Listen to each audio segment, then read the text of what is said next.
laki-laki tadi, kemudian makmumnya perempuan semuanya. Jadi buatan merokok asal boleh. Jadi tambahan. Karena saya dari Julia tadi sholat dari hasil pakaian Julia. Ini dikatakan sah sholatnya. Coba bertentangan dengan ini apa ayat apa hadis itu? Allah itu baik hanya menerima dari yang baik-baik. Allah baik menerima dari yang innallaha thayyibun la yaqbalu illa thayyiban. Jadi Allah itu thayyib baik. La yaqbalu tidak menerima illa thayyiban kecuali yang perkara yang baik. Jadi bicara sah tidak sah ini bukan istilahnya menggugurkan kewajiban. Itu bahasa fikih itu sah menggugurkan kewajiban. Jadi secara sholatnya dia tidak terhukum, tidak dihukum mendapatkan atau meninggalkan sholat. Tapi dia ini masalah mendapatkan pahala sholatnya tidak, nah ini yang tidak dapat. Jadi bahasanya kita hanya sekedar gugurno kewajiban agar supaya tidak disiksa. Tapi ini boleh dan ganjaran. Cuma ya oleh dosa. Dosanya bukan karena sholatnya, karena nyolongi mau ikut terus tidur. Jadi ya ada rincian.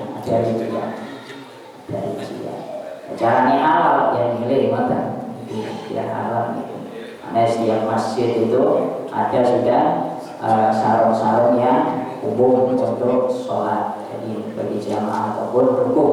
Jadi ada sarung yang umum untuk jamaah sholat ataupun rukuk. Itu ketika umum aja sampai lali minggu 30 itu baru asal. Misalnya nganggo rukuk mari itu 30 lali ya balik lali misalnya lali namanya lali. Karena di sini misalnya ada satu orang memberikan untuk saudara jariah itu untuk jamaah yang di sini. Jadi nggak ada. Oke. Kita kembali kepada permasalahan kemarin masih seputar rentetan kesunahan setelah membaca surah Al-Fatihah. Jadi ingat kesunahannya. Kemarin urutannya wa yusannu tiwalul mufassali. Insyaallah itu. Disunahkan membaca ayat-ayat yang panjang al-mufassal yang masih dipisah dengan basmalah. Fisubahi di dalam sholat subuh, wadhuhi dan duhur, wahiyah sedangkan ayat-ayat itu atau surat-surat itu disunahkan tiwalul mufassal surat-surat yang panjang. Wahiyah sedangkan surat-surat itu minal hujurat dari surat hujurat juz 26 ila amma sampai surah amma an-naba atau akhir boleh akhir pada 29 atau awal an-naba. Kemudian wayusannu awasitul mufassal disunahkan ya surat-surat yang pertengahan, tidak panjang tidak pendek, yang tengah-tengah fil asri pada salat asar wal isya dan isya. Jadi termasuk isya yang sering kita jahar. Wahya sedangkan dia surat-surat itu min amma dari amma an-naba ila al-duha sampai al-duha. Jadi ketika sholat isya kita baca sabihis itu adalah suatu yang biasa lumrah menurut fikih. Jadi mendapatkan nilai kesunahan. Al-Wasiyah kemudian membaca amma yatasaalun misalnya bismillahirrahmanirrahim amma yatasaalun isya ya sudah harus bertahun karena itu masih sunnah. Kategori memang kategori umum lumrah artinya yang sudah tekstual di dalam fikih itu dihukumi sunnah.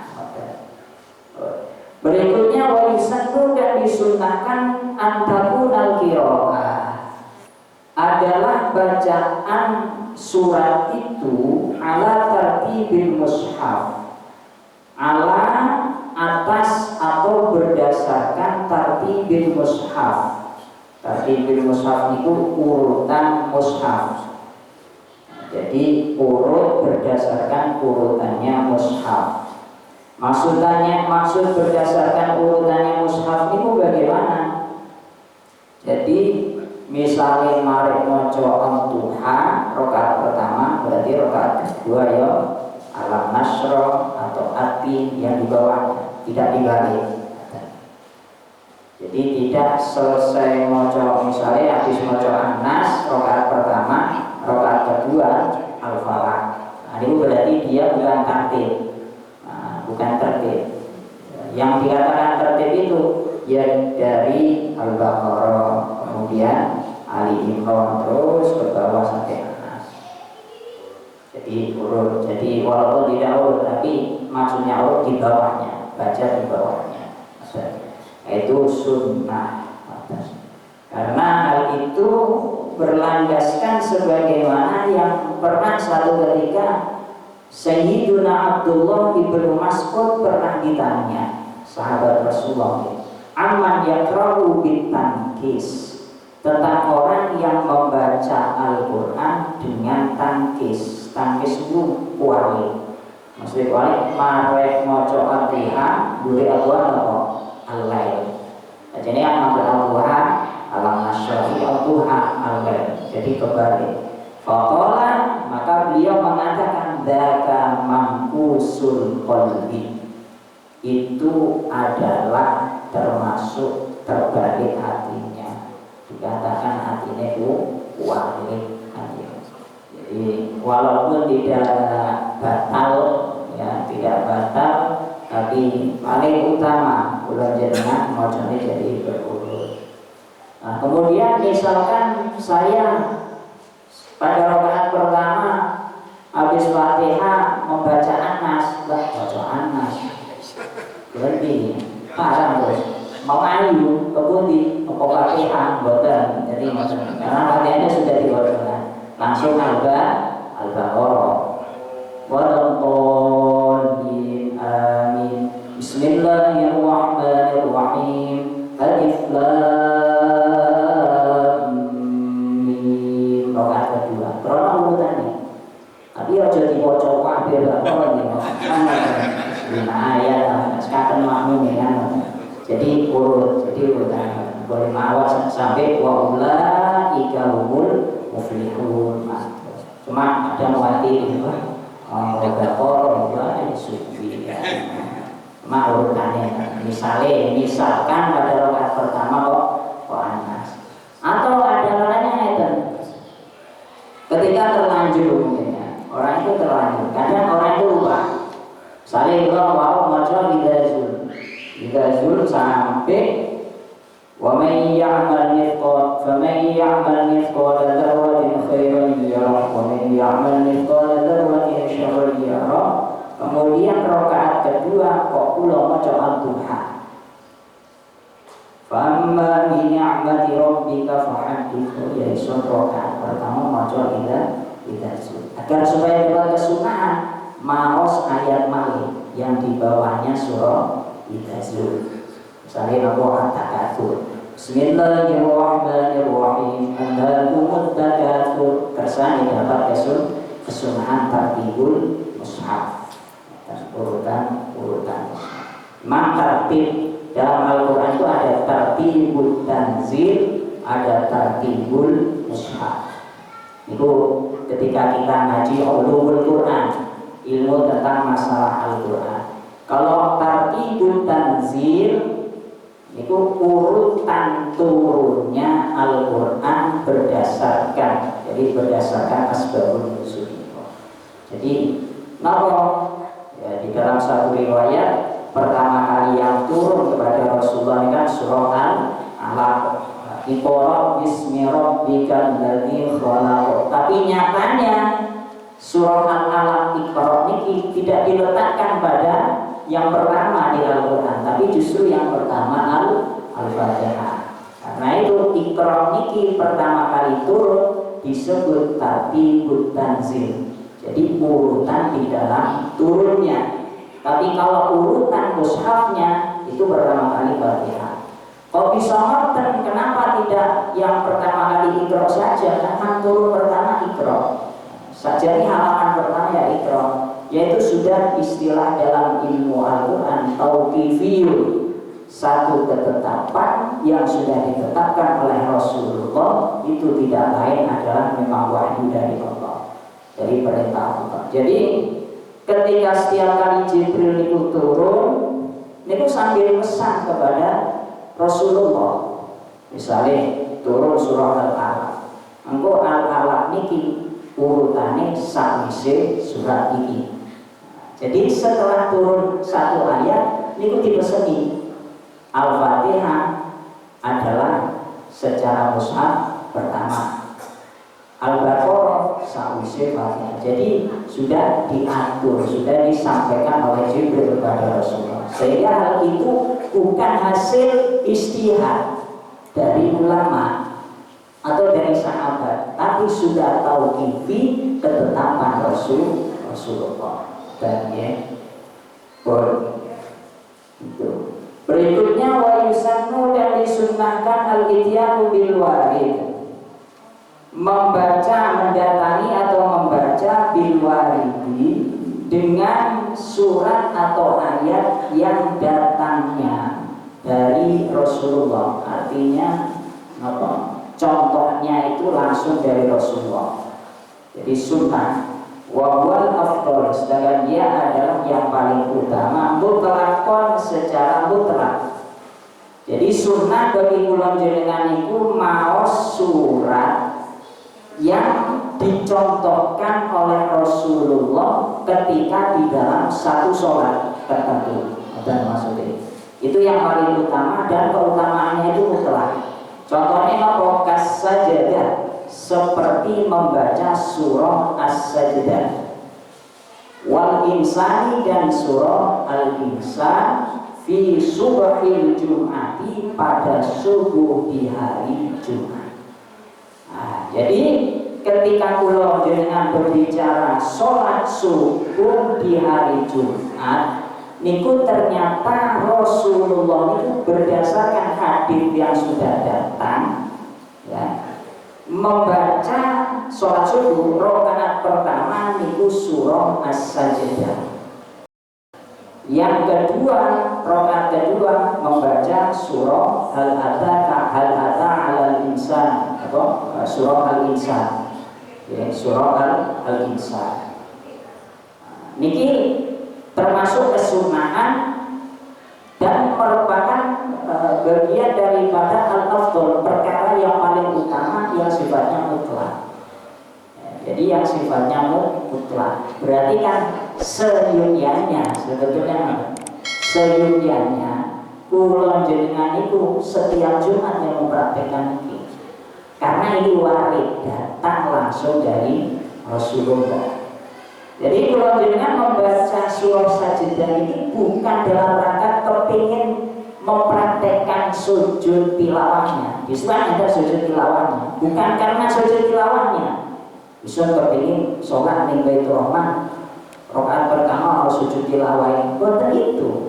Jadi Rasul kita praktek itu bukan karena itu, karena Rasulullah membaca surah Sajdah. Jadi andai katanya ada seseorang ngimami sholat subuh hari Jumat menggunakan surah Sajdah, pas ning surah Sajdah boten ngangge sujud tilawah, bagaimana dia tetap mendapatkan nilai kesunahan sebagaimana yang sudah dipraktekkan oleh Rasulullah. Karena apa? Tujuan di sini kita itu membaca, mengikuti bacaan Rasulullah, maca surat Sajdah, bukan sujud tilawah. Kalau yang disunahkan sujud tilawahnya pada subuh Jumat, ya surah Iqra cukup. Kan ngoten. Iqra terakhir kemudian wasjud wa qata'ib, kan niku dijulang niku. Jadi sunnahnya di situ, jadi ada satu pemahaman sunnahnya sujud tilawah, bukan itu ternyata, tapi sunnahnya untuk membaca surah Sajdah. Sehingga surah Sajdah ini tidak bisa diganti kesunahannya dengan surat lain yang walaupun ada ayat sajadahnya. Jadi jadi surah sajadah ayat pertama, ayat kedua surah Al-Insan. Kira-kira sanggup praktek enggak? Sanggup kan? Misalnya ada dicoba sabulan bisa ngurung, sabulan bisa juga mau marek pisan dicoba, takoni sikile lemes opo sih? Misalnya, kok ternyata iman, sabulan mana? Mau coba susu langsung naik dijos, khawatiran besok sabulan mana dicoba. Coba, teman-teman ya, coba ya. Ada beberapa masjid yang sudah nyoba itu temboknya ditulis, apa enten ditulis apa namanya? Tulis banner, banner, banner. Jadi di banner tulisan gede tahu. Jadi sebelah surah Sajdah, sebelah surah Al-Insan. Siap ya? Aja Jumat esok, Jumat mana? Ya, jadi Jumat dijeng, gula permisi soalnya yang mau pengajian terjodoh. Jadi Jumat malih, insya Allah kita coba ya. Sabulan pisan ya Pak, sabulan pisan. Nah, ini kan pun perjanjian kan itu. Jadi yang kita kejar di situ bukan sujud tilawahnya, tapi kesunahan untuk membaca surah Sajdah dan surah Al-Insan. Lalu berhubung nanti prakteknya sujud tilawah bila pulau ini misalnya terus langsung sujud diikuti sujudnya. Teman-teman itu ada sujud tilawah, moro-moro langsung sujud. Itu namanya sujud tilawah. Nah, niatnya kemudian ya niat di dalam hati niat sujud tilawah. Jadi dengan selaku makmum itu pokoknya niat mengikuti imam itu sah. Lalu selaku imam ketika sujud tilawah itu diharuskan niat sujud tilawah dalam hati. Kalau imamnya, kalau makmumnya tidak ada kewajiban, tapi wajib niat mengikuti imam. Ini wajib. Satu kali sujud setelah itu berdiri melanjutkan bacaan. Tapi misalnya pulau ini lali sujud kok pulau terus no, ya jangan dimusa subhanallah, bukan musa, jadi bukan musa, ya, karena bukan termasuk kesunahan yang untuk disunahkan di no subhanallah. Bacaan sujud tidak wajib. Bacaannya kudu misalnya wajibani seperti wajiban sholat subhanallah wa bihamdihi buat apa-apa. Menampung buat apa-apa, cuma menangkan rugi, lesan tidak berzikir rugi. Pada yang paling tidak subhanallah atau subhanallah. Ada yang sebelumnya yang agak panjang atau sajadah wajhiyya lillahi khalaqahu wa sawwarahu wa syaqqa sam'ahu wa basarahu bihauli wa quwwati fa tabarakallahu ahsanul khaliqin. Ya, kita pertanyaan.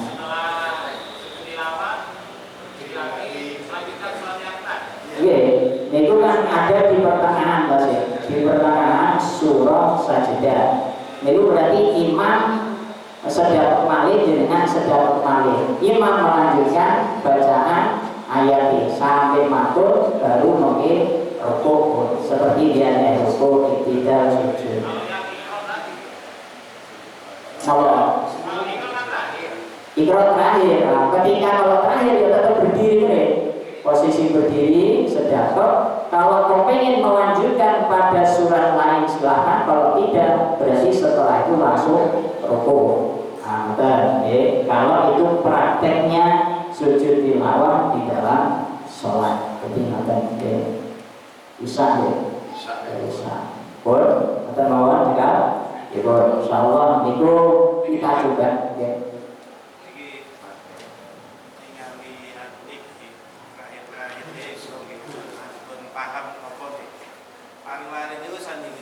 Setelah selesai sholat terus wiridan mau kurban dia sujud dulu. Mau kurban. Iya. lari-lari. Ya maksudnya orang-orang yang ini ya sudah dewasa. Kalau pikir lari-lari paling juga wanita.